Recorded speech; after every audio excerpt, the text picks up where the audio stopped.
Well, thank you very much. I love the informality of the event.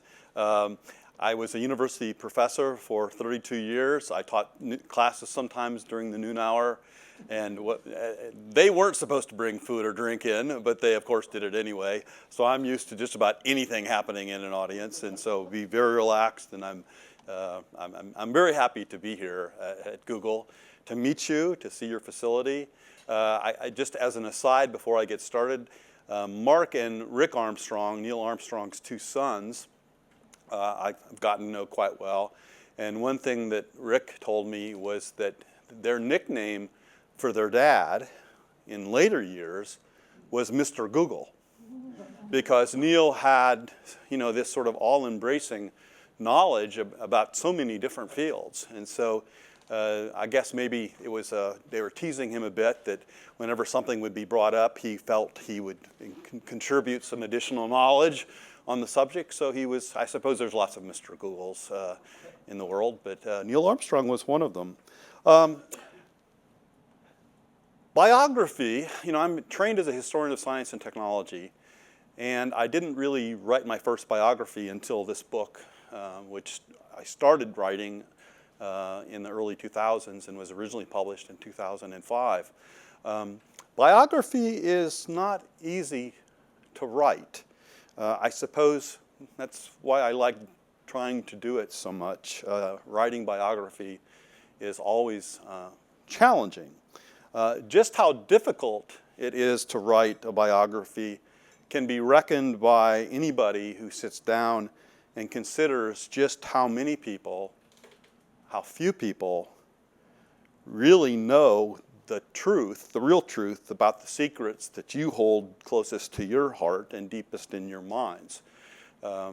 So I think there's always something almost inherently unfathomable about us as individuals, and the biographer does his or her best to try to, to find out those secrets. But there's always some part of the person, I think, that's, we just can't achieve a complete understanding, and maybe that's for the best.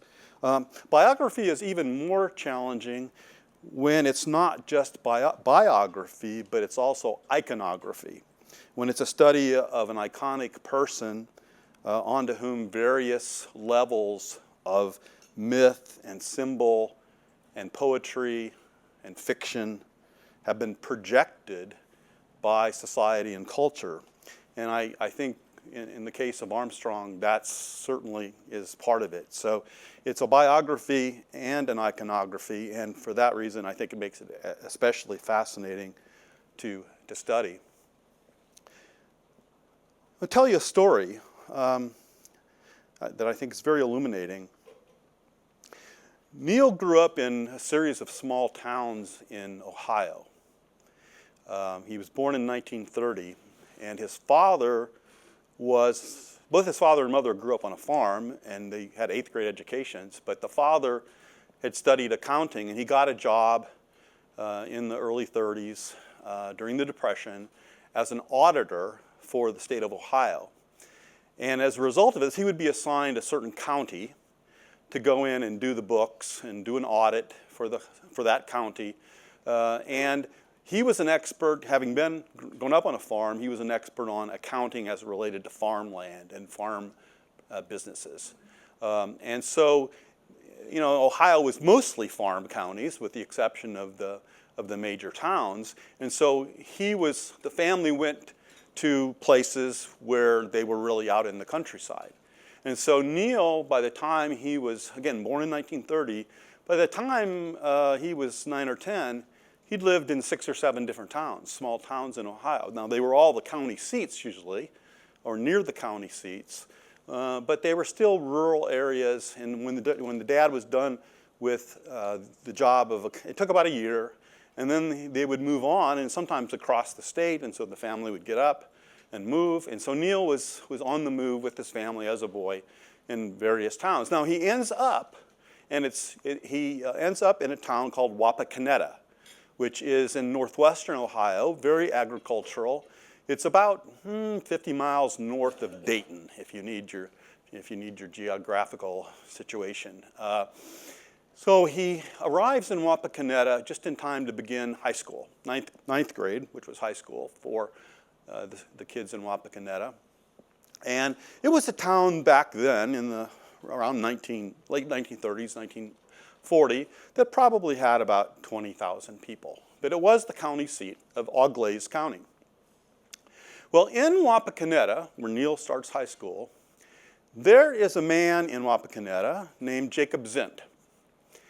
Jacob was an engineer. He worked at Westinghouse up the road from Wapakoneta in a town called Lima, Ohio. And he was a bachelor. He was kind of the town's Mr. Wizard. If, you're all too young to remember the Mr. Wizard show, but Mr. Wizard just could explain all things science and invented things, and that was true of Jake Zint. And you're seeing Jacob Zint's house, which was about a block and a half away from the Armstrong home in Wapakoneta. And one thing that Mr. Zint had done, I think I can do my laser, up here where the arrow was pointing, he had, the top floor up in the attic of his house, he had built an astronomical observatory that included a telescope. And in early 1969, when NASA announced the crew for Apollo 11, Neil Armstrong, Buzz Aldrin, Mike Collins, this was still before Apollo 9 and Apollo 10 had completed their mission, but if they were going to be completed successfully, as they were, then Apollo 11 would be the first landing attempt.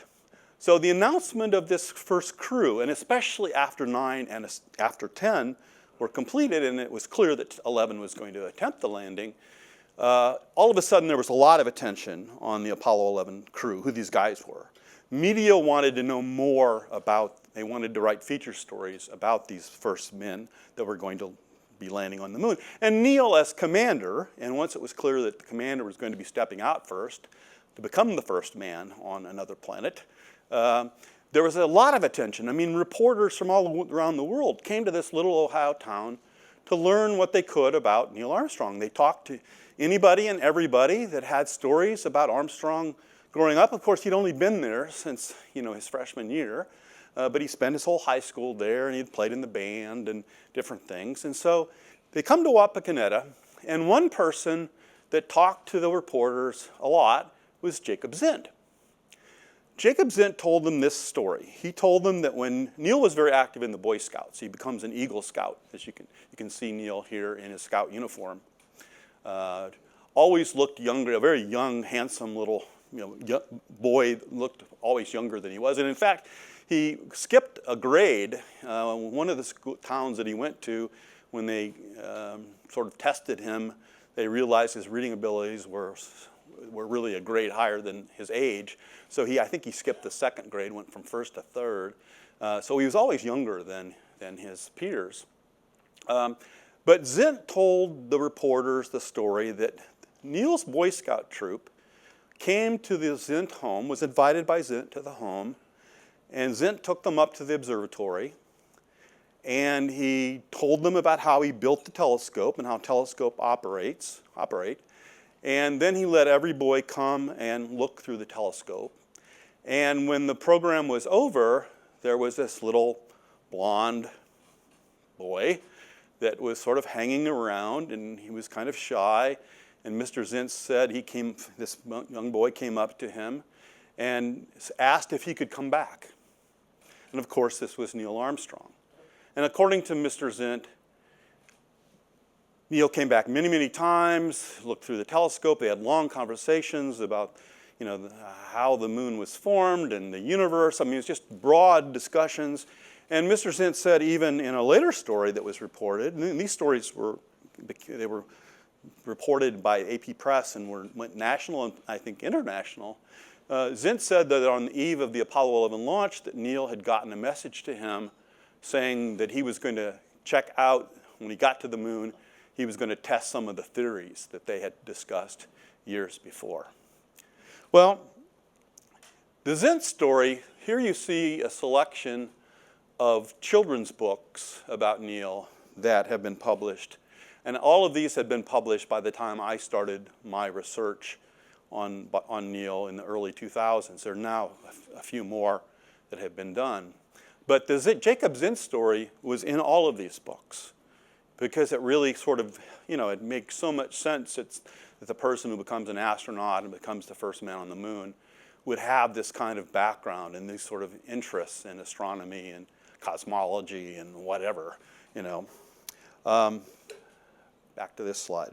So when I'm interviewing Neil, and I had a total of 55 hours of tape-recorded interview with him, which was exceptional because Neil didn't give many interviews. And if you were lucky enough to get an interview with him, you might have 30 minutes, and you didn't, you needed to go right to the moon landing, right? I mean, you couldn't waste time with a lot of other discussion. But I had 55 hours with him over several months, and I didn't talk to him about the moon, probably until my 30th hour or more. But so I was going through, sort of sequentially, talking first about his family background and his boyhood. And given the prominence of the Jacob Zint story, I thought I wanted to hear more about this. It was fascinating. It seemed to define so much about his life, the arc of his life story. So I said, tell me more about your time with Jacob Zint. And Neil looked down at the ground, and we were sitting in his study, and he looked back up, and he said to me, it's not true. I said, it's not true. What's not true? And he said, well, it is true that we were invited to his home. He took us up to his observatory. He lectured to us about the telescope. He would not let any of us look through the telescope. And when the evening ended, I never saw Mr. Zint again. He wouldn't have known me, passing by the street on my bicycle. He wouldn't have known who I was. And I said to him, really? I said, and at that point I pulled out of my folders, I had a bunch of clippings. Not only these stories that, that were published all over the place about Zint and his relationship with Neil Armstrong, but about a month after Apollo 11 came back from the moon, there was a big parade in Wapakoneta.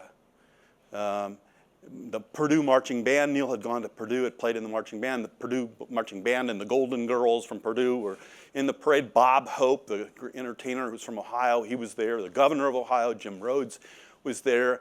Neil and his family were riding in open convertibles. And guess who else was riding in an open convertible? Jacob Zint had his own open convertible because he had become a local hero for this role he played in helping the formation of Neil Armstrong's interest in space. So I said, Neil, he's got his own convertible.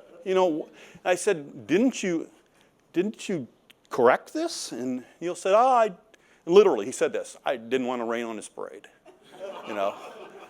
So he never, and in fact, as I look back on it, in the months later, and certainly now, if I had not asked him specifically about Jacob Zint, Neil would never have told me about it. He only answered the questions that I asked him.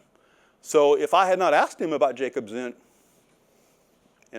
we wouldn't have gotten that corrected. The story would have perpetuated. Another couple twists on sort of ending footnotes to this.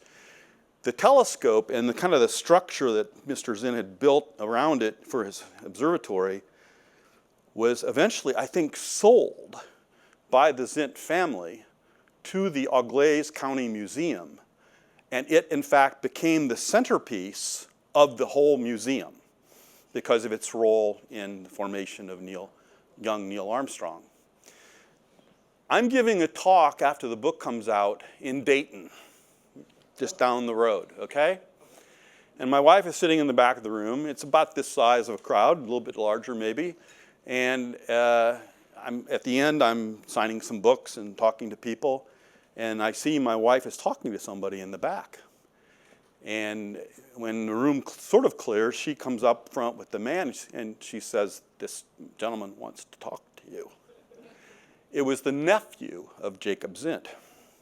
The family was quite disturbed by what they had read in my book about Jacob Zint because they believed Uncle Jake had really done these things.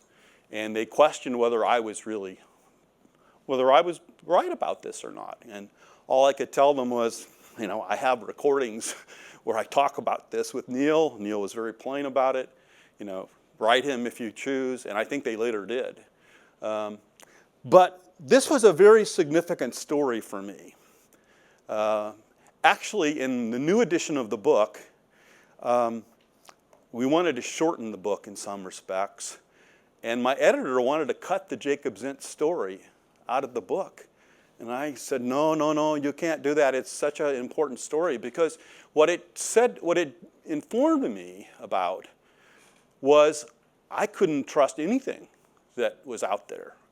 I was going to have to, question and interrogate the evidence so carefully, because, if Zint told this story, who knows? I mean, the moon landing was such a big thing, especially in Ohio and in the town of Wapakoneta. People wanted to be part of the story. So I did, as a result of my awareness of this possibility, I did test a lot of the oral history, a lot of the testimony, and found that there were lots of exaggerations and fabrications, and I didn't want to debunk them just for the purposes of getting the facts straight. I wanted to understand why people were doing it. What it tells us, not about Neil so much, but about us, about society and culture that we, and as I did find out, I was writing an iconography because he became such a global icon, and so much was projected onto him. This is the trajectory that you get in a very simplified form if you accept the Jacob Zint story. That Neil, as a boy, became very interested in astronomy. He was a dreamer, eyes to the heavens, looking through telescopes, very interested in the moon, read a lot of science fiction. And thus, it makes total sense that this is the guy that would, from that boy, would become the astronaut, would make the moon landing. It's so logical, but completely false. It's a false narrative. As much as it makes sense, it doesn't. It's not true. And so my job as the biographer was not only to make that clear, but to show the reality of it.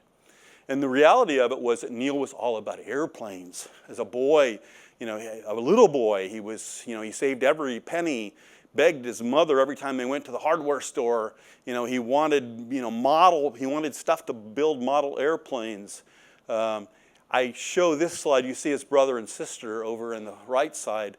And he was a proto-engineer. And one example from his childhood, by the time he was this was when he was 10 or 11, he would have models that he wasn't really all that happy with. He would decide, well, let's do something special with them. So he would take his brother and sister up to the upstairs window of one of the bedrooms, and he would show them how he wanted them to throw the models out of the window. And then after he'd show them, and there would be maybe a dozen of them on the bed for them to they were sort of the staging area, he would run down, and there was one of these old driveways that had concrete strips with grass in between, and he had a bunch of popsicle sticks. And as the airplanes would be shot out of the window and would land, he would mark where they landed with his popsicle sticks, and he would write with a pencil which airplane it was. Then he had a little notebook, and he'd write down the results of the flight tests, gather them up, bring them back up, have them shot out the window again, take down the notes. He was doing flight research. He becomes a test pilot. He's a proto-engineer as a boy. He had his pilot's license before his driver's license. He started going out to this low grass airfield on the edge of Wapakoneta. When he was maybe 13, 14 years old, he'd help the mechanics. He'd do whatever they would let him to do just to be around the airplanes. And then he saved up money for flying lessons, and he got his license on his birthday, 16th birthday. He hadn't even been interested in driving. So that's the story that really needed to be told. He enters Purdue in 1947 to become an aircraft designer. That's what he wants to be. He wants to design airplanes. He's 17 years old. He goes there on a Navy scholarship. And after 2 years of his education, the Korean War breaks out, and he is called to Pensacola to do naval aviator training. And this is my very favorite picture of Armstrong. It's right after his first carrier landing in the Gulf of Mexico, March of 1950. He was 19. He looks like he's maybe 12. Just by far my favorite picture. I got all of his Navy records. It was really interesting to follow, all of the reports by the pilots who were instructing him and what they were saying about his flying, which wasn't always perfect. It wasn't perfect at all. So he goes from there. He gets assigned eventually to a fighter squadron that is really one of the first all jet fighter plane squadrons in the U.S. Navy. He's flying the Panther jet, and he's part of VF-51 and goes to Korea, flies 78 combat missions over North Korea. Very exciting, very formative part of his life. He would go to reunions of the fighter squadron almost every time they had them, whereas astronaut reunions, he was very selective about going to those. Then when he comes back, he finishes his degree at Purdue. He still is interested in aircraft design, but he loves the flying. And so he realizes that there is this kind of engineer that's the engineering research pilot. The guys with the real right stuff, engineers in the airplane. So he gets a job with what was then the National Advisory Committee for Aeronautics, or NACA, which was the agency that preceded NASA and which really provided the nucleus for NASA when NASA was established in 1958 following Sputnik. So he gets a job. He first gets assigned to Cleveland, actually, but Scotty Crossfield, who was the first pilot to fly Mach 2, Crossfield left the NACA in '56 in order to become the chief test pilot for North American Aviation, which was building the X-15. So Crossfield moved over, left a spot open at Edwards on the civilian side of Edwards. Neil took that. So that's how he gets to Edwards. He stays there. He flies 50 different types of airplanes, lots and lots of times in jets. And very significantly for his astronaut selection, he's the only one of the astronauts, in either the first or second class of astronauts, that had any experience flying a rocket. And that's the X-15. The very first scene of the movie is an X-15 flight. So that's Neil, and he then chooses, he entered astronaut selection at that point. So this is the real trajectory, not the trajectory that we build from Jacob Zint's story, but the boy that has this passion for airplanes, that wants to be an aircraft designer, that's a proto-engineer doing flight research as a 10-year-old and is out of his bedroom window, goes to Purdue, becomes a test pilot. And it's really a trajectory that's not completely a trajectory of his own, because if you're looking at what's happening to the history of flight over the course of the 40s and 50s, you're having the move from subsonic to transonic to supersonic to hypersonic flight. That's happening, and since Neil's in a position where he's employed to be testing these vehicles as they're coming online to be tested, Neil goes with that trajectory. The technology is taking him there. It's not like he ever intended to be flying into space. He never thought about that as a boy.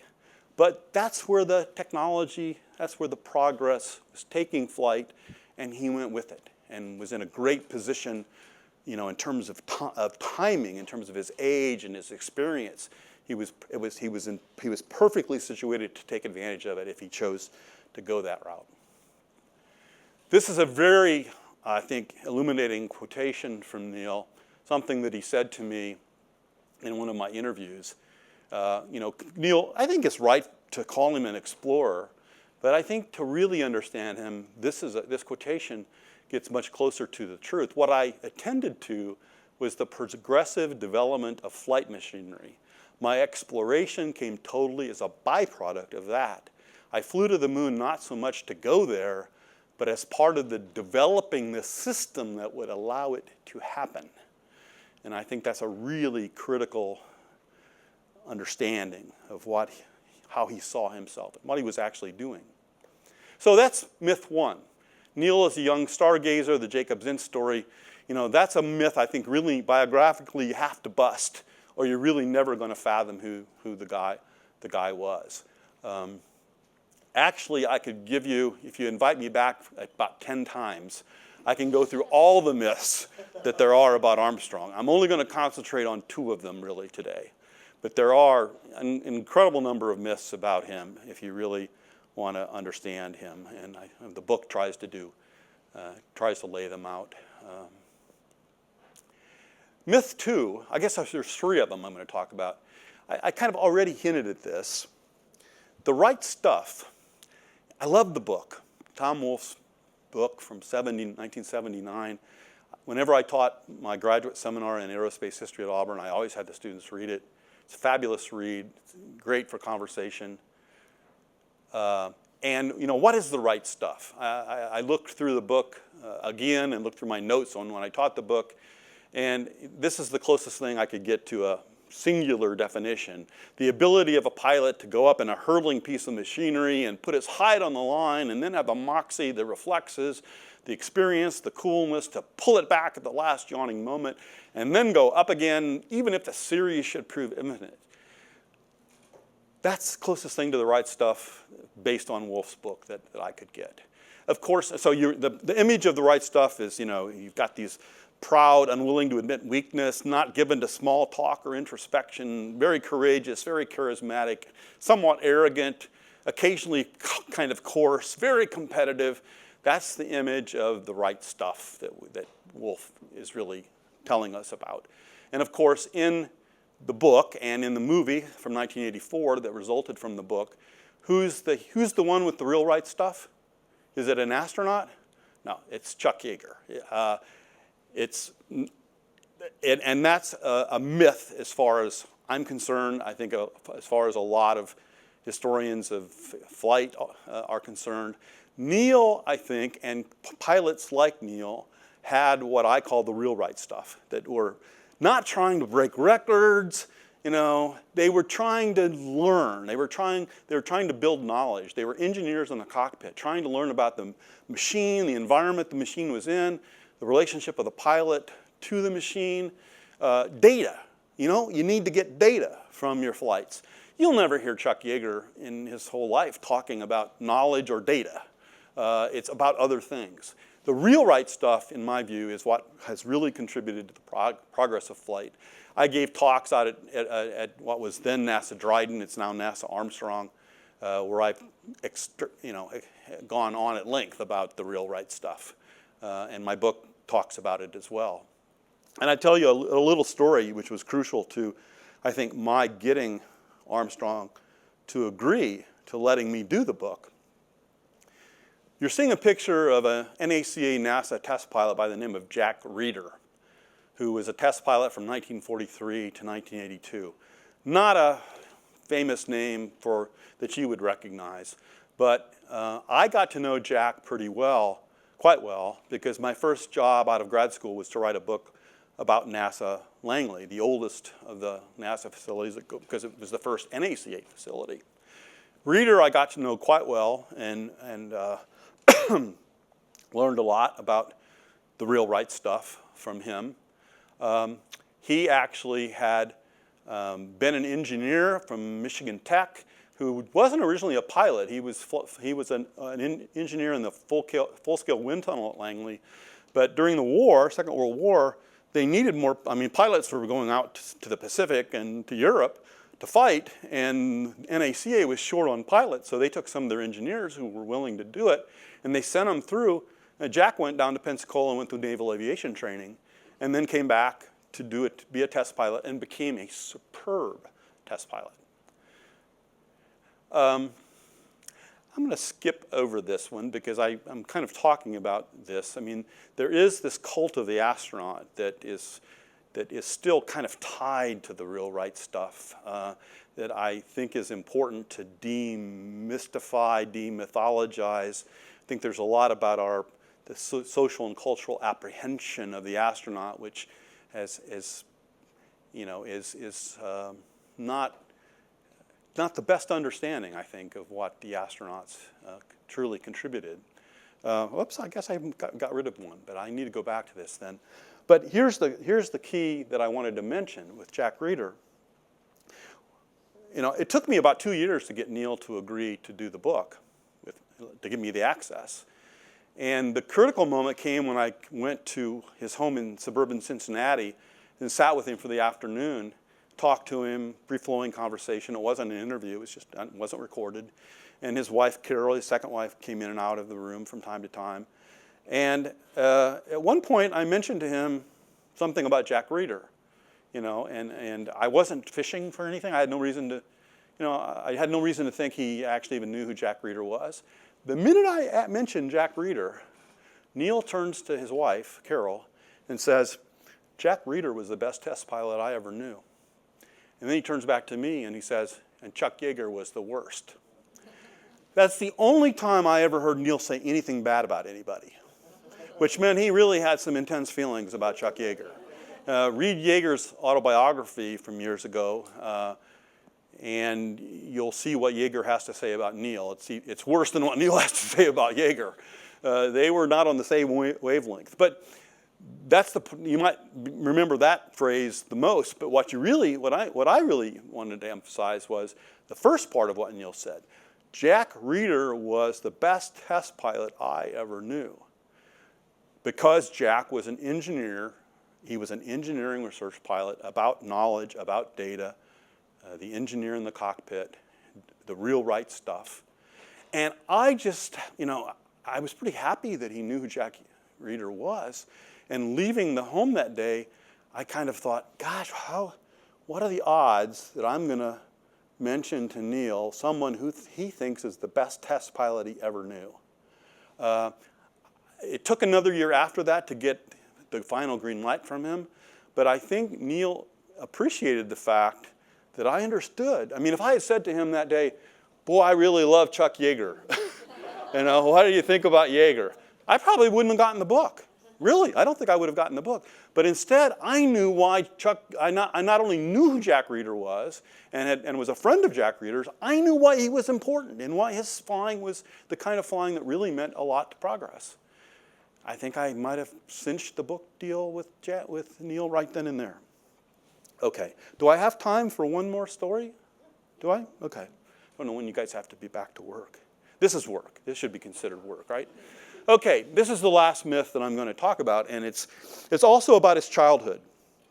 And I'm a strong believer as a human being, let alone a biographer, that the child is the father to the man. If you don't understand the development of the child, in this case Neil growing up, personality development, understanding his parents, his family situation, his siblings, his community, then you really can't understand what he becomes and who he becomes. And of course, that's a problem when you have a movie like First Man, where you pick up the story in 1961 when he's a test pilot, and you don't have any of the background material. You really kind of, from my point of view as a biographer, it's really kind of hard to really know who this guy was if you don't know, the formation of who he was. Okay, this is Neil's mother, Viola. She was a really important person from my book. Unfortunately, she died in the early 90s, so I didn't get to interview her. But I did interview, besides Neil, his two siblings, his sister June and his brother Dean. And his sister June was absolutely crucial to what I would learn about Neil and the family and the mother. And June actually made available to me, after the Apollo 11 mission and Neil becoming this world-famous person, Viola wrote a series of really kind of family memoirs, most of them focusing on Neil, but also talking about her upbringing and the deep family background, but a lot about Neil. So Viola was a really important character. The relationship between Neil and his mother is especially important, I think, to understand who Neil became. So here's the story. In February 1970, a few months after Apollo 11, there's a story published in Guideposts magazine, which is a Christian magazine. Viola Armstrong was a very devout evangelical Christian. And the story was Neil Armstrong's boyhood crisis. And the story that Viola told that got published in this magazine was that Neil, just soon after he started flying out at the grass airfield,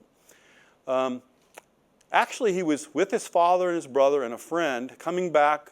His father was driving the car. They were coming back from a Boy Scout jamboree in northwestern Ohio, and they were coming back to town.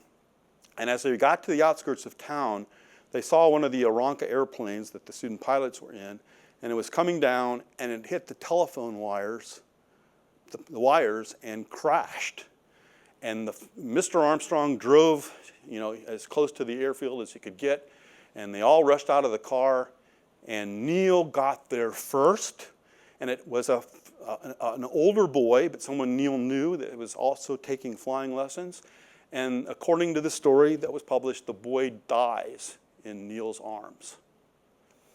And as Viola told the story, the crisis then became Neil was very disturbed by this, and for the next several days didn't come out of his room. And Viola said he was reading his Bible and praying to Jesus. He wasn't sure he should ever fly again. And then one day he came out of his room. She was bringing him his food. He was crying and depressed. And one day he came out of the room and he went right to her and said, God has told me that I need to keep flying. I should keep flying. And so I'm going to keep flying. And so that was the crisis, that Neil could have stopped flying. Well, I wanted to hear more about that story. I did have the clippings from the local paper about the crash and what was said at the time and so forth. And Neil was involved. There's no question that the crash happened. Neil and the parents, his dad and his brother were there. But I want to hear more about it. And I had this story from the Guideposts. And I think I actually talked to his sister about this first, before I talked to Neil about it. So I asked June about it. And she said, yeah, we remember that story very well. It's a bunch of baloney. We remember the crash. Neil had no crisis. He never questioned whether he was going to fly again. We don't remember. I don't remember him being up in his room like this. You just have to understand Mom. Mom had this really fervent religious belief. She talked about religion with us a lot. She wanted us to talk about different Bible passages at dinner time. And Neil never bought into that. Neil never really didn't embrace her beliefs. And in fact, what Junie told me was, Neil really is not, he believes in God, but he doesn't believe in any particular doctrine. So I'm not even sure he's really a Christian. And I said to her, well, when your mother talked about religion, what did Neil do? And she says, well, he would listen. He was not the argumentative type. In fact, I've never seen him in an argument his whole life. What he would do is he would listen politely, not say anything, and walk away. He didn't want to argue, and he kept whatever his beliefs were, he kept them to himself. So when I interviewed him, I asked him the questions, and the story was, he was a little less wordy about what was going on, but it was clear from what he said that his mother, again, it was like Mom there were things Mom wanted to believe that we just let her keep believing, But I did, when I interviewed other people, and this includes astronauts and flight controllers and other people that worked with him, I always asked, did you ever see Neil in an argument? No, he didn't argue. Didn't mean he agreed with us, but he had other ways of getting what he wanted done. He didn't argue. And I think it was a conflict avoidance strategy that he had learned, pretty young, as a boy, in relationship to his mother. So another myth that's out there has to do with his religious beliefs.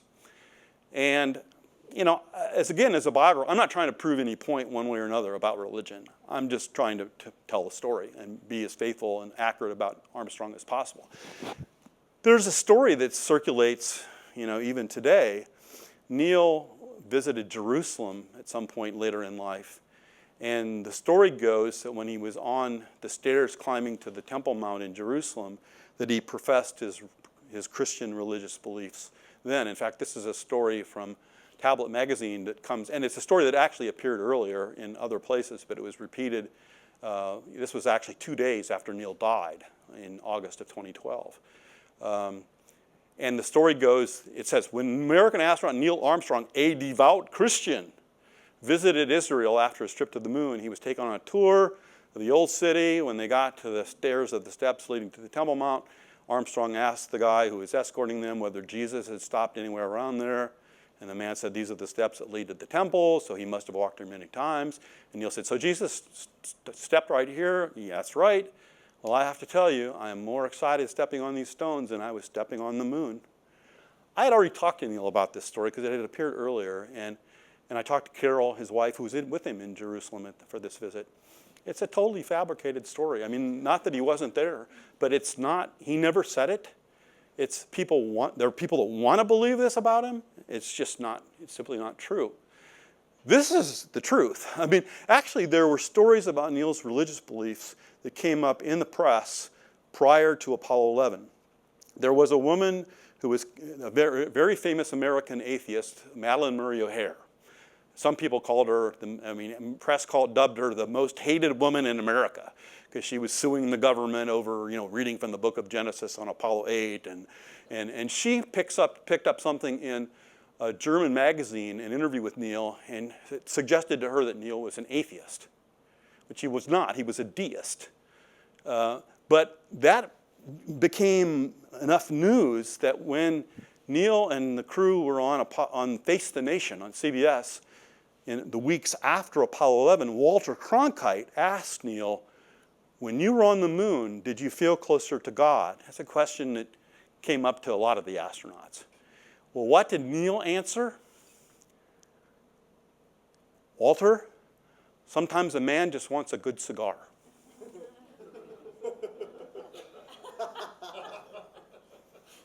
Total non sequitur.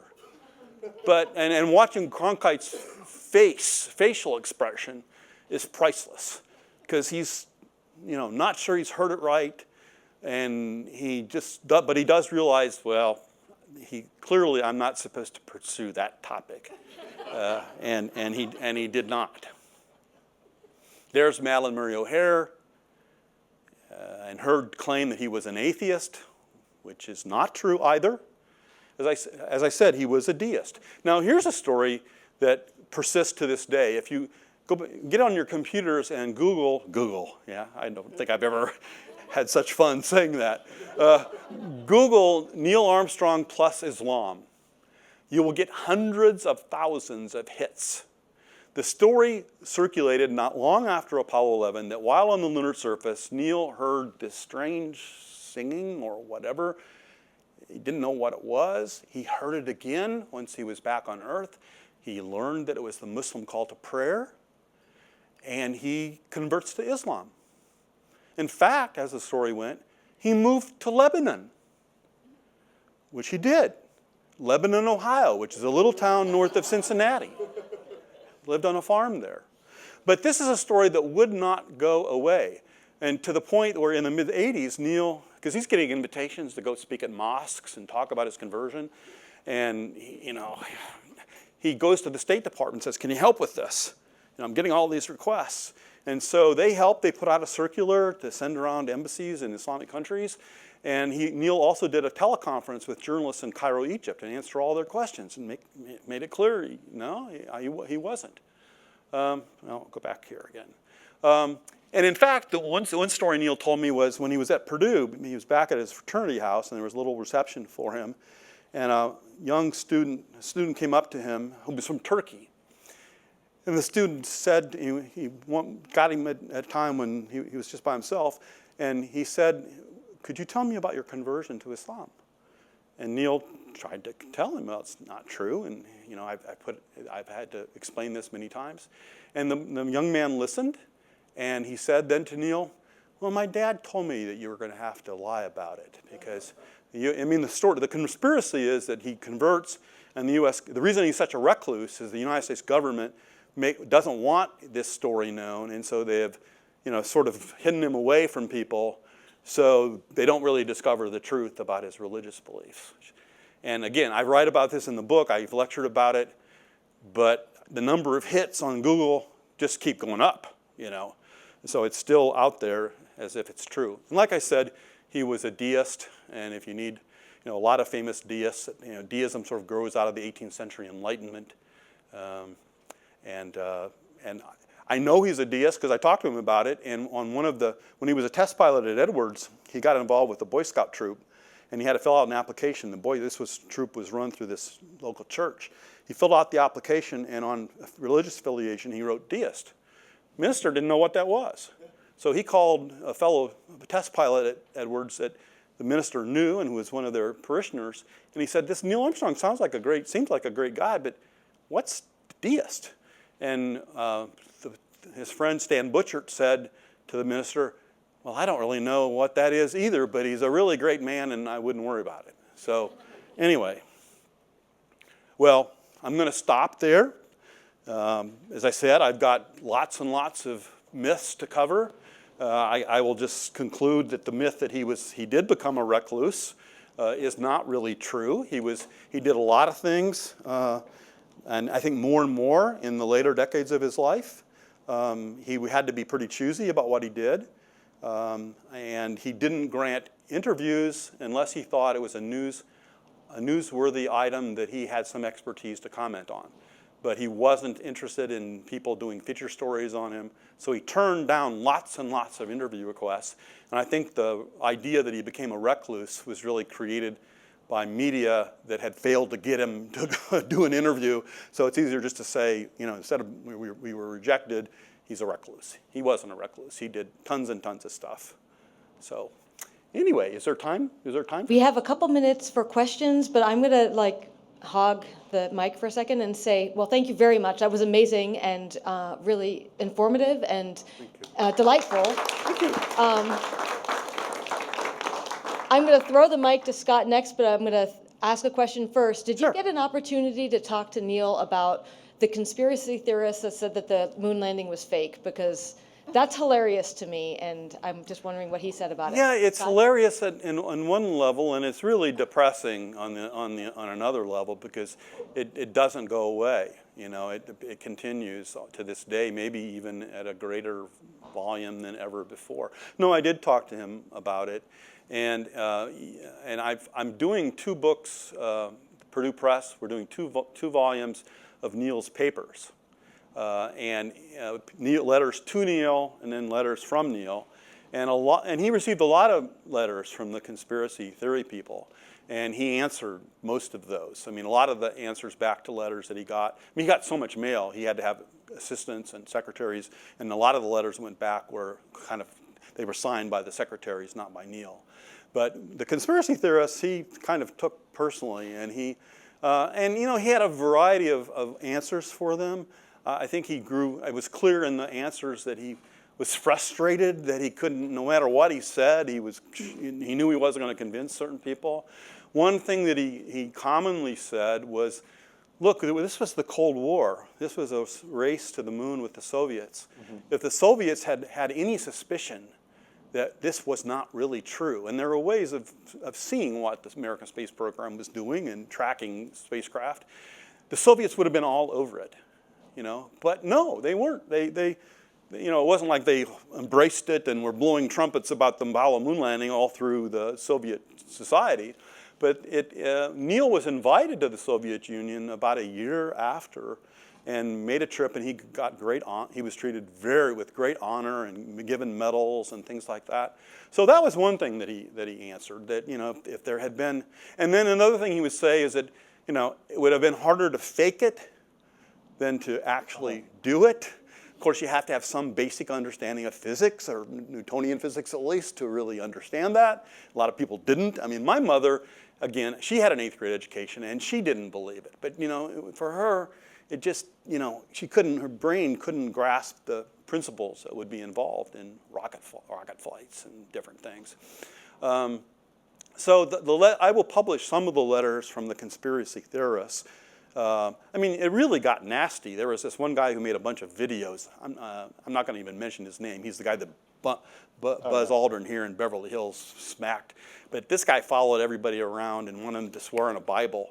And there's videos you can watch. It's just so terrible. But this guy, rented driveway space in Neil's neighborhood to capture video of him, and stalked him from airport to airport, and went to one of his corporate board meetings. And some of this was really intrusive and disturbing. And I'm sort of in the same position that Neil was in the sense that I don't think there's anything for people that don't believe it happened. I don't think there's anything you can say to them that's going to change their mind. So I'm not even sure it's worth the effort at this point. Yes. So first, thank you for writing a biography of one of my favorite humans. I'm very much looking forward to reading this. My question was, in recent years, there has been a lot of very welcome attention on the role of women in the early space program. Right. Hidden figures like Katherine Johnson and the Mercury 13, this group of remarkable female astronaut candidates in the 60s who, of course, were not selected for flight. When you were interviewing Neil, this would have been before a lot of that attention, and so I'm not sure if you ever talked to him about it, but I was just curious if you had ever talked to him about it and if you knew what he thought about these women who were making these great contributions at the time that were, at the time, largely unsung. Yeah. I did talk to him about it, and I don't think that the first couple of classes of astronauts were terribly aware of what was going on, because the program with the Lovelace Clinic and it wasn't really an official NASA program, honestly. It was something that NASA knew about, but there was never a program that was started to train or select women astronauts, and then they went against it. It was never, and they had this qualification that you had to be a military test pilot, and that disqualified them. Right. So I think Neil thought it was, in retrospect, it was unfair, but it was a reflection of the time. He was very happy that NASA, has changed his tune and the women are very involved, and he has even suggested that he thinks when there's a mission to Mars, it maybe should be an all-female crew. That there's physiologically there's advantages that women have, and so I think. I don't think at the time he was so focused on what he needed to do. I don't think he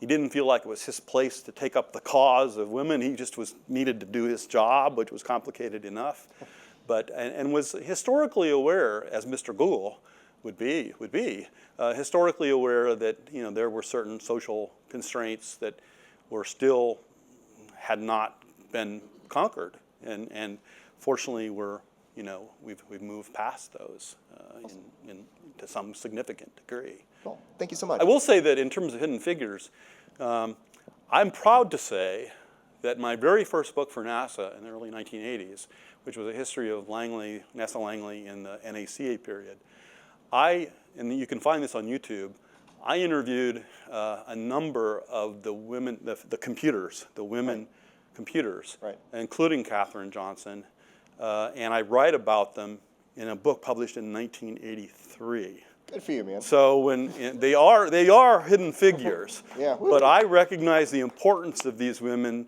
and interviewed them at length. And there are certain, as with our movie, First Man, there are certain liberties that are taken in the storyline.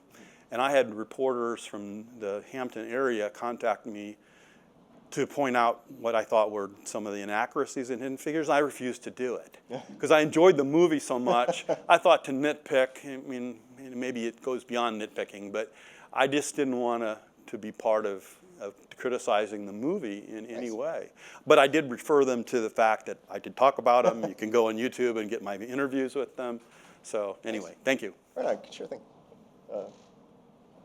Okay.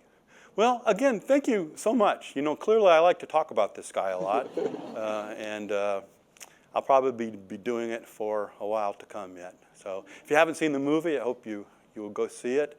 It's just a slice of his life, and it doesn't, you know, it is based on some nuggets that are in my book, especially in relation to the personal story, but it doesn't have that child is the father to the man aspect that I think you really need to have to understand who he is.